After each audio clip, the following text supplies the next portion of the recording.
Hi, I'm Joel Richardson, and this is The Underground.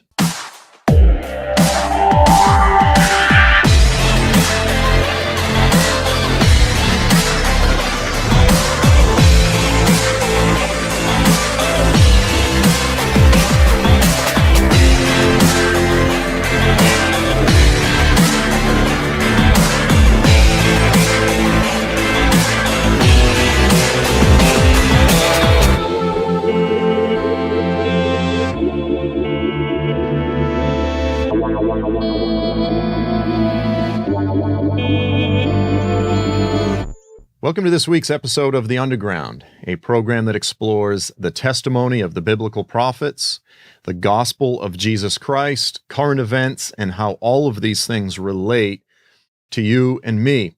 Now, on this week's program, I want to turn our attention to one of the most critical prophecies in all of Scripture, which is Daniel 10 through 12. Oftentimes, people will refer to Daniel 11 or 12. In fact, the scriptures themselves did not have these chapter breaks, and they were not added until the medieval period. And in fact, Daniel 10 through 12 is one cohesive prophecy. So we're looking at Daniel's final prophecy.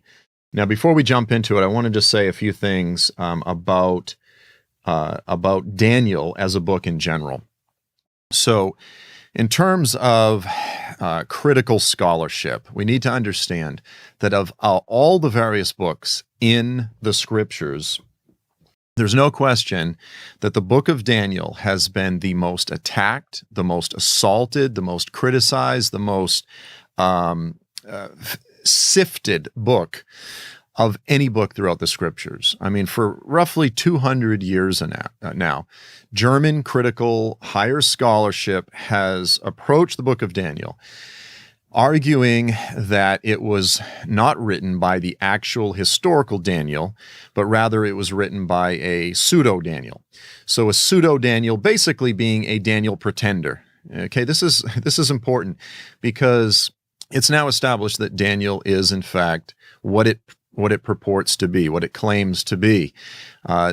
Just sort of as a side note, when the Dead Sea Scrolls were discovered, and they found that the book of Daniel, there's, I want to say about three, and I don't know exactly, I think there were three various copies of Daniel that were found among the Dead Sea Scrolls. It was clear that the book of Daniel had been embraced as part of the canon, the Old Testament canon, by the Essene sect.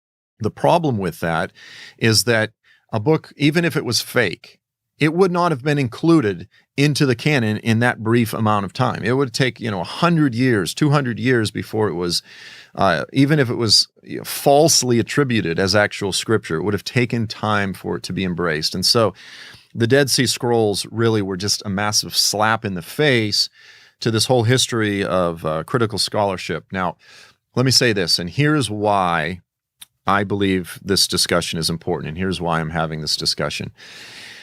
I believe that the attack on the book of Daniel is not coincidental. This book by itself is the single most attacked book in the entire Bible. I believe the reason for that is because this book, the book of Daniel, will in so many ways be a profound manual for the end-time church. I believe that the Lord has expressed, which he does in the Scriptures, in Daniel itself. He says, this book is sealed until the end time. Many will go to and fro, and what that actually means, many will go back and forth, and knowledge will increase. A lot of Christians have looked at that and said that essentially what it means is many will travel all over the world and knowledge will increase. Well, clearly that's, international flights.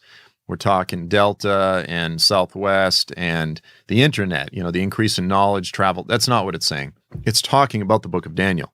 And it's saying many will go to and fro. It's talking about people reading and going over and over, back and forth over the words of this book. And then the knowledge and understanding of the book will increase. And so on one hand, it speaks of a progressive opening up. On the other hand, it uses the imagery of the book being sealed with a wax seal, and that seal not truly being opened until the end times. I believe that the book of Daniel as it is unsealed, as it is opened up to the last days church, this will be one of the most critical, important manuals and guidebooks for the last days church. I believe this book, this prophecy, the prophecies contained in Daniel, will be utilized by the last days church as a guide to help them understand, to have wisdom, to have insight, to have understanding concerning the unfolding of prophecy, the fulfillment and the conclusion of the blessings and the curses of the covenants, and the culmination of the testimony and the promised plan of God in the last days. And so that's why this book is so critical. Now, this prophecy, again, of Daniel 10 through 12, is the most detail-rich, the most specific, incredibly just precise prophecy. And so for that reason, this is a passage that we need to pay attention to, that we need to be discussing, chewing over together. And I'm convinced that Daniel 11 has not been fully unsealed, so to speak. I believe that there is room for it to open up, to expand. And as it does, I believe that the church will have clarity and insight into the final 7 years, into the final 3.5 years, into the events that will unfold, arguably, quite possibly, in our lifetime, that many of those of us that are watching the show right now will witness the unfolding of these particular prophecies. Now, I'm not saying that with absolute certainty. I could be wrong. I personally believe that we are in the last days and that we are approaching the last days, and the fulfillment of all of these things is drawing close. So let's go ahead and turn to Daniel chapter 11. Now, for clarity, Daniel 10 sort of lays out the backdrop and how the angel comes and explains to Daniel, Daniel, you're about to have sort of this revelation, and it concerns the end times and so forth. But it's in chapter 11, what we call Daniel chapter 11, that the details begin to unfold and the vision is explained. And so I've laid out a chart here, and if we look at this chart, essentially this is, if you consult the overwhelming majority of conservative believing commentaries, this sort of chart is where people have settled. This tends to be the chart that defines where most, particularly those that are futurists, that believe it has end-time application, this is sort of their breakdown of the prophecy of Daniel chapter 11. So essentially they would hold that Daniel 11 verse 2, that this is referring to the Medo-Persian kings in ancient history, the various Medo-Persian kings that swept out of the region of Medo-Persia, which essentially today is Iran, Kurdistan, northern Iraq, that kind of region, and they swept all the way across Iraq and Syria and into what is today Turkey, Asia Minor, actually all the way up into Europe. So the Medo-Persian conquest, that would be verse 2. And then just in the very next verse, they would say verse 3 is speaking of Alexander the Great. And, of course, when you turn there and, begin reading these things, it certainly seems to fall into alignment. Verse 3, then a mighty king will arise who will rule with great power and do as he pleases. Everyone says, well, that's Alexander the Great. Then you get to verses 4 through 20, and this is this large section of the prophecy. It says, after he has arisen, his empire will be broken up and parceled out toward the four winds of heaven. It will not go to his descendants, nor will it have the power that he exercised, because his empire will be uprooted and given to others. So here you have what most will argue is the breakup and the division of Alexander's empire after he died. It certainly seems to fit with precision. But then as you move forward until verse 20, virtually everyone will say this is speaking of a series of clashes between the Seleucid and the Ptolemaic dynasties. These are the dynasties that were ruled by some of Alexander's successors. Okay, and so there's this clash, and it refers to the Seleucid dynasty in the north as the king of the north, the king of the north. So whenever you see the multiple references throughout these verses to the king of the north, this is speaking of the Seleucid dynasty, and then the king of the south is speaking of the Ptolemaic dynasty, and that's basically Egypt. The Ptolemaic dynasty ruled over the southern area of Alexander's former dominion, primarily the region of what we would today call Egypt. So then when you get to verses 21 through 35, this is where most futurist commentators would say that we're shifting into a notable historical character, the notable historical character of Antiochus Epiphanes. I mean, this was the bad guy that was written about throughout the book of Maccabees, and he features so prominently in the history of the Jewish people. But it is at verse 20, as we shift into verse 21, that everyone says this is when the prophecy is then beginning to deal with and address and speak to Antiochus Epiphanes. So I'll just read 20 and 21. It says, his successor, verse 20, will send out a tax collector to maintain the royal splendor. So tax to maintain the splendor of this particular kingdom or dynasty. In a few years, however, he will be destroyed, not in anger or in battle. So, kind of this interesting yet very specific reference. And then in verse 20, this is where most people say it's talking about Antiochus. It says, he will be succeeded by a contemptible person. So the contemptible one, I'm reading from the this is the NIV. This version, it says, he will be succeeded by a contemptible person who has not been given the honor of royalty. He will invade the kingdom when its people feel secure, and he will seize it through intrigue. So this is when, again, everyone believes the shift happens from the historical kings of the Seleucid dynasty, and now it's talking about Antiochus Epiphanes. And most futurist commentators would say that from verse 21 all the way up until verse 35, that this section of the prophecy is dealing with Antiochus Epiphanes. But then in verse 36 to the end of chapter 11, which is 1145, that is dealing with the Antichrist. So let me repeat this. The prophecy is dealing with the flow of the historical Seleucid kings and the Ptolemaic kings and the clashing of the king of the north and the king of the south. Then the eighth king of the Seleucid dynasty, Antiochus Epiphanes, most would argue, is highlighted in verse 21 to 35. But then there's sort of a prophetic bleeding, if you will, from the life and the career of Antiochus into the career of Antichrist. Now, many people will say that the life and the career of Antiochus, it foreshadowed.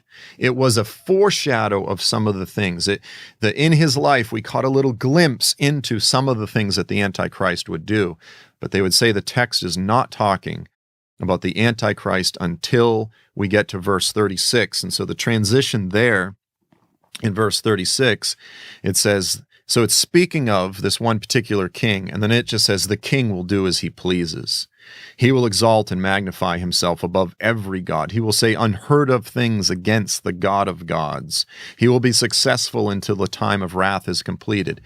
So this is where it introduces the section of the prophecy that everyone says is talking about Antichrist. The problem is, or sort of, there is a problem here, which is that from verse 36 to verse 45, we have some of the details of the events that will be carried out under the career of the Antichrist, but most of the detail, most of the real specifics are actually in the life of Antiochus.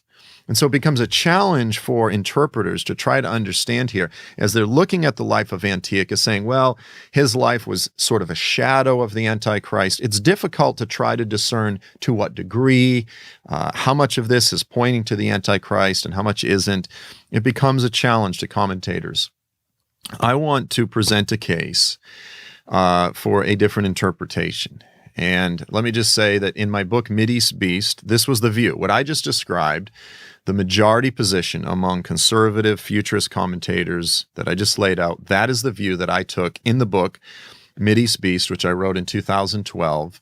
And I have since actually changed my position, came to the conclusion that, in fact, from verses 21 all the way to the end of the chapter, it's talking about the Antichrist. And it's not to say that Antiochus Epiphanes was not shadowed or reflected in the life of verses 21 through 35, but that ultimately this is, and I want you to hear me when I say this, I am convinced that from verse 21 all the way to the end of the chapter, we have the most specific, detailed prophecy in all of Scripture concerning the Antichrist.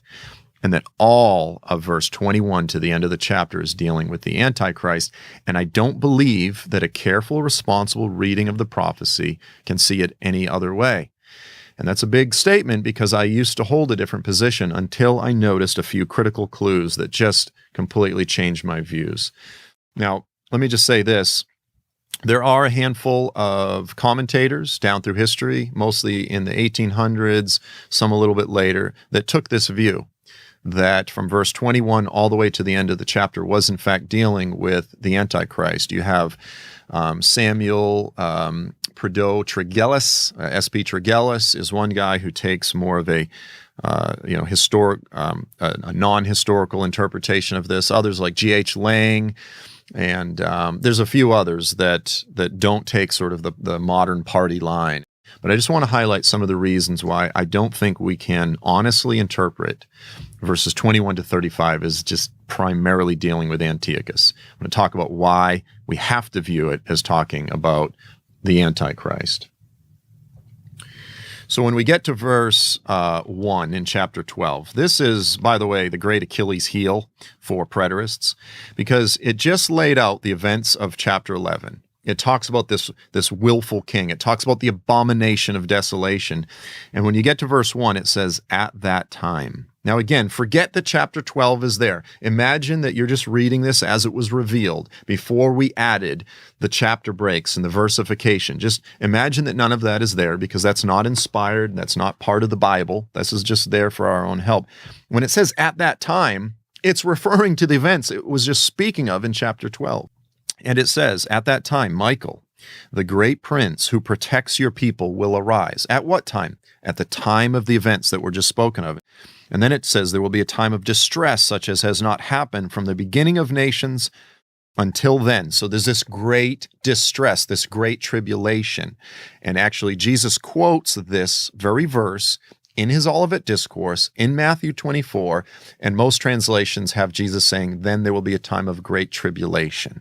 The great distress, the great tribulation is actually a reference back to Jeremiah 30, which talks about Jacob's distress, Jacob's tribulation. This is the original context of the great tribulation.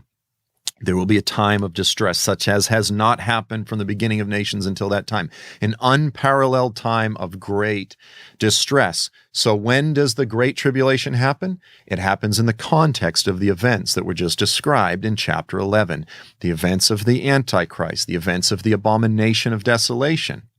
Now, this is, as I said, a huge problem for the preterists, because the preterists are those that want to say, Great Tribulation, the Antichrist is all historical. It was all fulfilled in 70 AD. Here's the problem, is that then you just get to the next statement, and this angel who's speaking, arguably Gabriel or just one of the other angels that was there, he says, and at that time, again, at what time? At the time that was just being spoken of, at the time of the abomination, at the time of the great tribulation, at that time, your people, he's speaking to Daniel, everyone whose name is found written in the book will be delivered.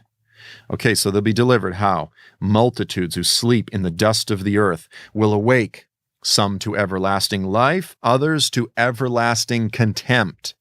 The resurrection of the righteous to life and the resurrection of the unrighteous to everlasting contempt. So it's the resurrection of the dead. Now, it all happens within the context of the same time, at that time, at that time. At that time are the events of everything that was just described in chapter 11, verse 21 through forward, and then also the Great Tribulation, the abomination of desolation, and the resurrection of the dead. You can't take the resurrection of the dead and remove it from these events.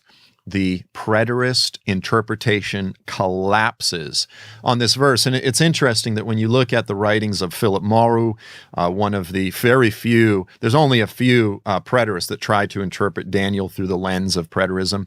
He has to say that this is not talking about the resurrection of the dead. He actually says this is talking about a spiritual awakening. I mean, the language here is clear, and anyone who is honest will admit that this is speaking of the resurrection of the dead. And so in verse 5, he says, then I, Daniel, looked, and behold, two others were standing, one on this bank of the river and one on the other. And one of the angels, one of the men dressed in linen, who was above the waters, he says, how long? So he's asking about the timing until the end of these wonders. How long is it going to be until all these things wrap up? And then the other guy dressed in linen, He's above the waters. He raises his right hand and his left toward heaven, and he swore by him who lives forever. And he says it would be for a time, times, and half a time. That's 3.5 years. This is the time frame that's being spoken of throughout the book of Daniel. Chapter 9, it deals with this period of 7 years, and in the middle of the 7 years, he sets up the abomination that causes desolation. And then here, these things would be completed in a 3.5 year time frame. And then he says, and as soon as they finish shattering the power of the holy people. This is an incredibly problematic verse because it says the Antichrist will shatter the power of the holy people. That's the Jewish people and those that graft themselves, that are grafted into the olive tree. That's Christians throughout the world. The power of the holy people will be shattered. Then all these events will be completed. So this is the context. This is the timing. 3.5 years. But now here's the kicker. Here's the kicker. Verse 10. He says, many will be purged, purified, and refined, but the wicked will act wickedly, and none of the wicked will understand. Those who have insight will understand. When he says this statement, he is literally quoting something from chapter 11, verse 33. Now we're back in chapter 11. Those who have insight among the people will give understanding to the many. Yet they will fall by the sword, by flame, by captivity, and plunder. Now when they fall, they'll be granted a little help, and many who will join them in their in hypocrisy, they'll join them. In other words, with impure motives. Some of those who do have insight, among the wise one, among the maskilim, those with understanding, they will fall in order to refine, purge, and make them pure until the end time, because it's still not yet. It's still not, the appointed time has not arrived. Here's the point. When the angels are talking and they say, when are these things going to be completed? They quote Daniel 11, 33 through 35. They've just taken the time frame of the conclusion of all of these things, and they're quoting directly prior to verse 36. So when most people say it's speaking of the Antichrist, verse 36 forward, they ignore the fact that the angels clearly place these events all the way back, at least until verse 33, but even more so, the angels clearly speak of the abomination that causes desolation. And so in Daniel chapter 12, verse 11, one angel says to the other one, and again, he's speaking in the context, he's answering the question, how long until these things are fulfilled? What is the time frame? What are the key indicators as far as when these things would be fulfilled? And he says in verse 11, from the time that the regular sacrifice is abolished, that's the tamid, the perpetual offering, and the abomination of desolation is set up, there will be 1,290 days. That's a little bit more than 3.5 years. But here's the point. The angel just quoted Daniel 11, verse 31. He didn't just bring up the issue of the abomination out of the blue. He goes, oh, remember when we were just talking about the abomination of desolation in chapter 11, verse 31? He goes, that takes place in the context of the last days. These are not two different events. Chapter 11, verse 31 is talking about the abomination of desolation. And it says, forces from him will arise, desecrate the sanctuary fortress, and do away with the regular sacrifice, and they will set up the abomination of desolation. So that's not one event carried out by Antiochus and then a separate, distinct abomination of desolation in chapter 12, verse 11. No, chapter 12, verse 11 is simply referencing back to verse 31, effectively saying that the prophecy, it doesn't begin in dealing with the Antichrist. It doesn't begin in verse 36 forward. It begins at least back, all the way back in verse 31. But then when you look at the larger prophecy, it's clear that the individual that fulfills the prophecy of the abomination of desolation, the character at least goes back to verse 21. And so I hope I've made that clear. The point is this, is that if we simply look at these various timing indicators spoken of in chapter 12, the angels clearly are quoting chapter 11 two times. Again, they're not talking about two different abominations. Jesus said, when you see the abomination of desolation spoken of by Daniel, he didn't say that there's multiple abominations. There's one. There's events in history that might be a foreshadow, a type. There is one prophesied abomination of desolation. And Jesus placed it in the future. It was not fulfilled by Antiochus Epiphanes. It was not fulfilled by Titus, because there was no resurrection of the dead in 70 AD. The preterists have it wrong. Those who say it was fulfilled by Antiochus Epiphanes have it wrong. Those who say it will be fulfilled by Antichrist are taking the only responsible exegetical approach to the text. So let me just conclude by saying this. Chapter 11, verse 21, all the way to the end of the prophecy of Daniel, has given us one of the most detailed, specific roadmaps concerning the things that the Antichrist would do and accomplish. This chapter, among all other chapters, and there's several critical chapters and such in Daniel, this prophecy is going to be one of the premier guidebooks for the last days church. We need to pay attention to it. I can no longer honestly say that it's only speaking of the Antichrist from verse 36 forward. I am forced to take it all the way back to 21. And this changes everything for me. I mean, there are details here in chapter 11, 21 to 35 that we have to peer into and say, okay, if we're talking about the prophecy of the Antichrist, if someone doesn't fulfill these things, then we're barking up the wrong tree. So this is huge, and we'll talk about these things some more. I hope that this little brief study was helpful. We'll probably go ahead and dig into these things more in much more detail, in a much more detailed teaching. Until then, let's keep looking up. Let's fix our eyes on Jesus. We need to talk about these things. He wants us to know the scriptures, but ultimately our focus is on Jesus, especially as the days continue to become difficult and dark. He is the author and finisher of our faith. Let us fix our eyes on Jesus. I want to thank you so much for being with us. Look forward to seeing you next week. I'm Joel Richardson, and this is The Underground. For this week's program, we are offering the Understanding the Times Prophecy DVD bundle. This important resource bundle includes the following 4 resources. Joel's newest teaching, Where is America in Bible Prophecy DVD. This dynamic 2-session teaching DVD addresses all of the critical biblical passages that many have said point to the United States. Could the United States be Mystery Babylon, as many students of prophecy now believe? Find out in the Where in the United States in Bible Prophecy DVD. Second, you will receive the What Comes Next in the Middle East DVD. This 3-session teaching DVD examines the 2 critical passages of Daniel chapter 8 and Isaiah 19, understanding what is happening right now in the Middle East and what may be next on the prophetic horizon.